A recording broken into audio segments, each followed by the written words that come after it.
ஒரு நாளைக்கு எத்தனை மணி நேரம் என்ற ஒரு கேள்வியை நம்மிடம் யாராவது கேட்டால் நம்மில் பெரும்பாலானோர் ஒரு நாளைக்கு 24 மணி நேரம் என்று பதில் சொல்லுவோம்.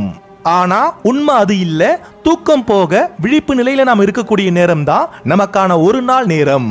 சிலர் உடல் ரீதியா தூக்கத்திலிருந்து எழுந்திருப்பாங்க, ஆனா மனம் ரீதியா ஒருவித மந்த நிலையிலேயே இருப்பாங்க. சிலர் நேரத்தை மிச்சப்படுத்தணும்னு சொல்லி தூக்கத்தை தியாகம் பண்ணி அதிகாலையில சீக்கிரமா கண்முழிப்பாங்க. ஆனா அப்படி அவங்க சேகரிச்ச நேரத்தை மாலை வேளையில ஏதாவது சில தேவையற்ற காரியங்களுக்காக செலவிடுவாங்க. சிலருக்கு காலையில நினைச்ச நேரத்துக்கு எழுந்திருக்க முடியல அப்படின்னா அந்த நாள் முழுவதுமே ஒருவித பதற்றத்திலையும் மன அழுத்தத்திலையுமே இருப்பாங்க. 10 நிமிஷம் தாமதமா எழுந்ததால 10 மணி நேரம் கூட சில பேர் மன அழுத்தத்துல இருப்பாங்க. இன்னும் சிலரை பாத்தீங்க அப்படின்னா நல்ல விஷயங்கள் செய்யணும் அப்படின்னா கூட அதுக்கெல்லாம் ரொம்ப தெளிவா எவ்வளவு நேரம் ஆகும்னு பாப்பாங்க.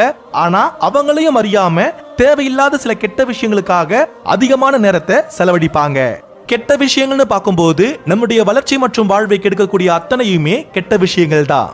பிரம்ம முகூர்த்தத்துல எழுந்திருக்கணும் அப்படிங்கிறது பலருக்கும் ஆசையா இருக்கும். ஆனா பரபரப்பான வாழ்க்கை சூழல் பலரையும் அதுக்கு அனுமதிக்கிறது கிடையாது. வாழ்வியல் முறை என்பது ஒருவருக்கு ஒருவர் வித்தியாசப்படும். நம்முடைய வாழ்வியல் முறைக்கு ஏற்றாற்போல்தான் நாம யோசிக்கணும். நாம வாழக்கூடிய உலக வாழ்க்கையில பிரம்ம முகூர்த்த நேரம் மட்டும் நல்ல நேரம் கிடையாது. நாம விழிப்புணர்வோடும் பொறுப்புணர்வோடும் இருக்கக்கூடிய எல்லா நேரமும் நல்ல நேரம் தான். சிலர் பிரம்ம முகூர்த்தம் அப்படின்னும் போது அதுல ரொம்ப கவனமா இருப்பாங்க. ஆனா மற்ற நேரங்கள் அப்படின்னும் போது அதை ரொம்ப அலட்சியமா பார்ப்பாங்க.